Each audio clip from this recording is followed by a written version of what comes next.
going on, vinyl community? Welcome to another video with the Record Spinner. In today's video, I'm going to be doing a bootleg vinyl haul covering the hottest band in the world. That's right, this video is going to be all Kiss bootlegs that I acquired recently. I had actually acquired a bunch of other bootlegs within the past several months, but the Kiss stuff had amassed to where I felt that it was appropriate to do the Kiss stuff in its own video. Most of this stuff came from RollingRex.com, and some of it came from eBay auctions that I was very lucky to win, as well as some very lucky surprises. We have some audience recordings, radio broadcasts, and demos to get through in this haul. So enough of the chit chat, let's jump into what this video is all about. First up is the Sweden Rock Festival, Sölvesborg, Sweden on June 7th, 2019. This release is put out by a company called True Bootleg Productions. They package their releases in these nice leather or velvet fold-out sleeves, and they usually number them as well, which you can see here on the holographic sticker. These aren't necessarily cheap. They usually sell for around $200 brand new, and the value just skyrockets up with time. It was initially listed at $200 on Rollin' Rex, but in an attempt to clear some inventory, he had dropped the prices of all of his True Bootleg Productions titles that he had to $49.99, which is absolutely insane, but it was a prime time to jump on a rather pricey piece of bootleg vinyl for a cheap price. Now, I had contacted the guy that runs Rollin' Rex in regards to a sound sample because I suspected that this was an audience recording, which it indeed is, and it does sound quite good. And he had sent it my way, and he panicked because on all the copies that he had of this particular release, side one had a lot of static and noise that couldn't be taken off despite how many times he tried to clean the record. And he was just shocked because when it comes to True Bootleg Productions, their quality control is quite consistent and they put out some really good pressings, but I suppose the quality control on this release had slipped. So he made me a deal, and he said that between both the red and the blue leather versions, whichever one I bought off the site, he would send me the other one for free, which was really cool. So I have the red leather version in my main collection, and I also have the blue leather version as well, which I'm kind of just sitting on at the moment. Who knows, maybe my kids' college tuition might reside in this particular record. The red leather version is copy number 64 out of 165, and the blue leather version is copy number 74 out of 165. And as I showed you earlier, opens up like this. There we have the faces. And inside here, we also have a replica poster of the Sweden Rock Festival from 2013. This poster doesn't necessarily match the performance that's on this release, but it's cool to see it replicated here. And also, side note, Kiss and Rush headlining a festival. I wish I was there to see that. That is an awesome build. And it also does come on very nice colored vinyl as well, which I will show you. This is record number 1, which comes on sort of marbled gray vinyl. And then record 2, once I'm able to get it out, comes on marbled blue vinyl. And then the last record, which I will show you,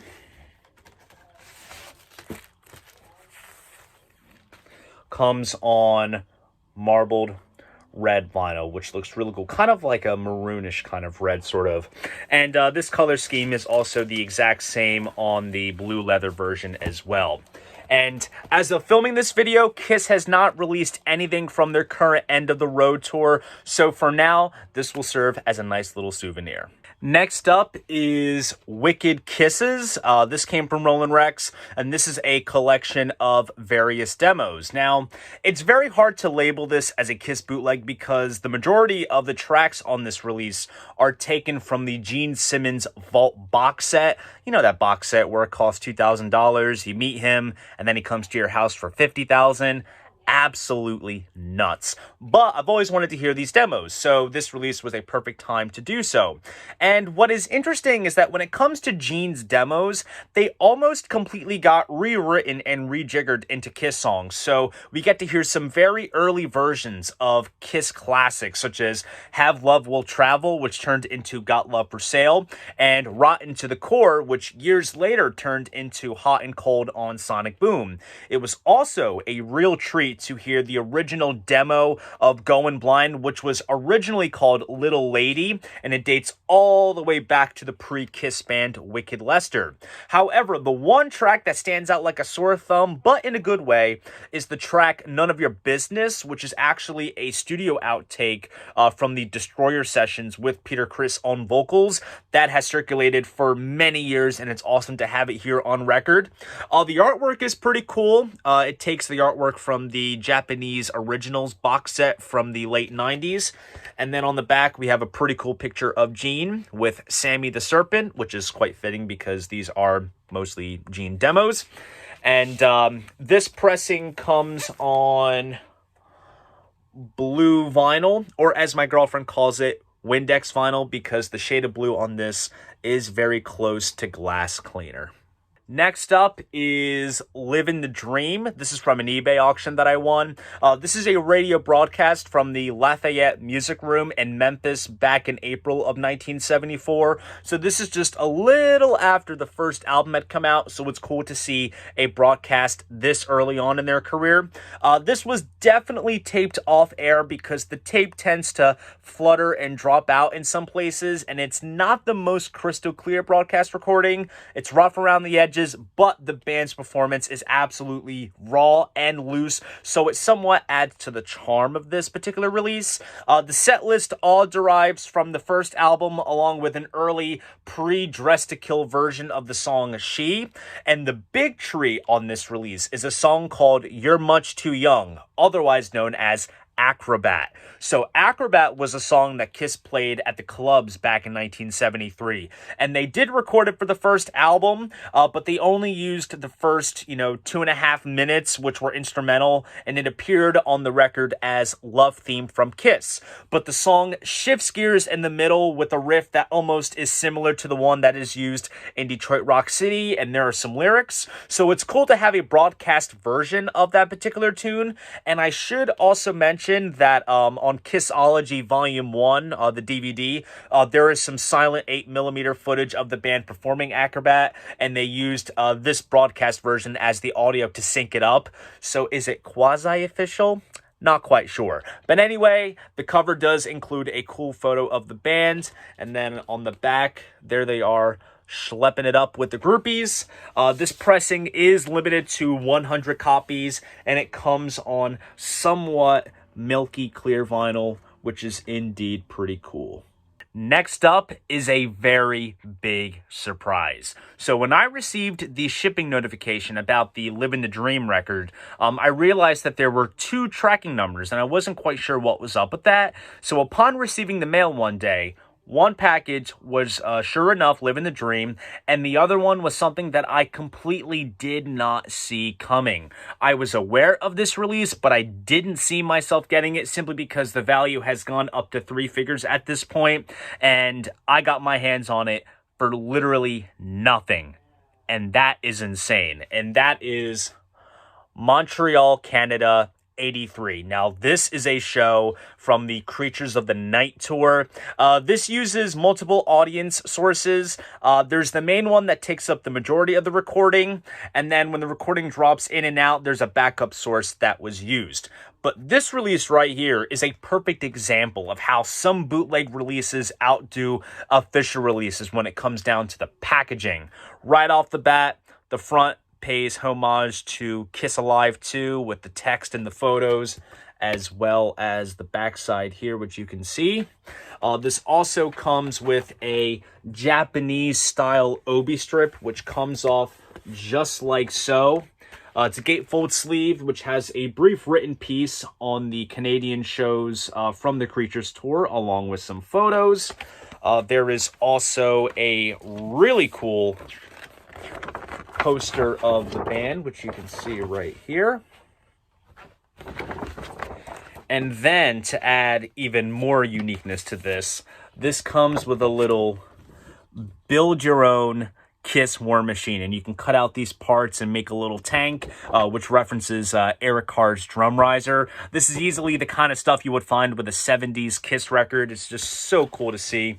The records do come in nice polyline sleeves, which is certainly a rarity when it comes to bootlegs. And there are several different colored variants of this release. There's white, purple, pink, and black, and they're all limited to 100 copies of each color. And I managed to get the purple variant, which is absolutely awesome, which I think fits the color scheme of this particular release. And there are some very cool custom labels, which include close-up shots of the band's makeup. So to get a release as beautifully packaged as this and as rare is a really true surprise, and it certainly stands out as being one of the coolest finds that I got this year. Next up is First I Drink and Then I Smoke, the unreleased 1975 Magnographic Studio demos. Now, this is from another eBay auction, and this is an absolute treasure trove for old school Kiss fans. These are demos that were cut right before work had commenced on Destroyer, so there are some demo versions of God of Thunder and Detroit Rock City. There's even a track on here called Don't You Hesitate, which is, in all honesty, a long-lost Kiss classic. Could have easily fit on Dress to Kill. And once again, in true Gene fashion, there are some early versions of future Kiss classics, such as Bad Bad Lovin', which turned into Calling Dr. Love, Don't Want Your Romance, which turned into Ladies Room, and Rock and Rolls Royce, which turned into Love 'Em and Leave 'Em. And there's even a track on here called Mad Dog, which uses the main intro riff that was recycled for Flaming Youth. And there's a bunch of early demos of songs that would ultimately appear on Gene Simmons' 1978 solo album, such as Man of a Thousand Faces, Burning Up with Fever, and True Confessions. Now, most of the Gene material has appeared on the Vault box set, but for the most part, everything else has been circulating on the bootleg market. The cover includes a cool band photo circa 1974-75. The back has the logo graphic from the Rock and Roll Over artwork, and the record itself comes on really nice red vinyl, which looks great. So if you are a fan of 70s era Kiss and you want to dig deeper beyond the studio records, this is a bootleg that I would wholeheartedly recommend checking out. Next up is Japan Crazy 77. I won this from an eBay auction, and I kind of splurged a bit because this came all the way from Athens, Greece. So the shipping was a bit high, but I figured no one was bidding on this, and I don't have any bootlegs from the Rock and Roll Over tour, so I figured this would be a nice addition. This is one of the many releases that circulate that cover the band's first Japanese tour in the spring of 1977. This is a compilation of various tracks from different shows, such as Tokyo, Kyoto, Osaka, and Nagoya. There's a couple of compilations from this tour, and this one more or less has the full set list, so that's why I went after it. This is all sourced from audience recordings, and honestly, it's so fun hearing the Japanese fans get off on seeing this band live, because they are all screaming and clapping along to the songs, and the band, of course, is absolutely killing it. They were on fire at this point. The cover itself features Gene, and then on the backside we have a really cool band shot. And as you can see, I love how all of the text is also in Japanese, which makes it authentic in a way. And as you can see there, it is limited to 500 copies. It does come with a nice glossy printed inner sleeve there, as you can see. And there is also a numbered sticker there, which you can see. And as you see, I have copy number 75 out of 500. That is really, really low. So it's cool to have a low number. And this comes on somewhat marbled orange vinyl, which looks absolutely sharp. Last but certainly not least is Western Springs Stadium, Auckland. This one also came from Athens, and Roland Rex did list this on their site, but for a price tag that I thought was personally a little steep, and I actually managed to get this one on eBay for $40 less, which is a win-win. And I would say this is a grail to have in my collection in terms of what entails with this particular show. This was the final show of the Unmasked tour back in 1980, and this show was the last one that Ace Frehley would do with Kiss until the 1996 reunion. And the crazy thing is, this is a soundboard recording that sounds absolutely spectacular. This is one of the finest sounding Kiss soundboard recordings that you could ever listen to. And what makes this release everything, just like the Montreal release that I showed you earlier, is the packaging. As you can see, it comes with a nice Japanese style obi strip, which comes off just like so. And here you have the front. Here's the back side with the track list. Also comes with a nice gatefold sleeve there with the band rocking out at the end of Black Diamond. And included in here are a whole bunch of extras. We have a huge, giant fold-out poster of Eric Carr, which is pretty cool. Pretty fitting, though, since this was his first Kiss tour. I'm sure this poster would look good on anyone's bedroom wall. We also have a little 4-panel insert, which is really well designed, with a nice bit of design on the front. And then we have some photos inside, as well as on the back side. Once again, records come in nice polyline sleeves, very nice touch. And this comes on somewhat marbled yellow vinyl. There's some like flecks of black and white in there.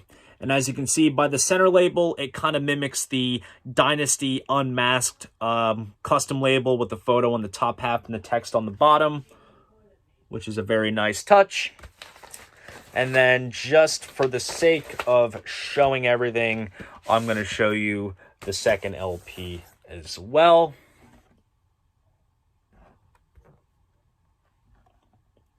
Very, very nice. So this release right here is just another knock out of the ballpark in terms of the presentation and the sound quality of the show. It just goes to show that the bootleg market is really putting out some fantastic products that is giving official product a run for its money.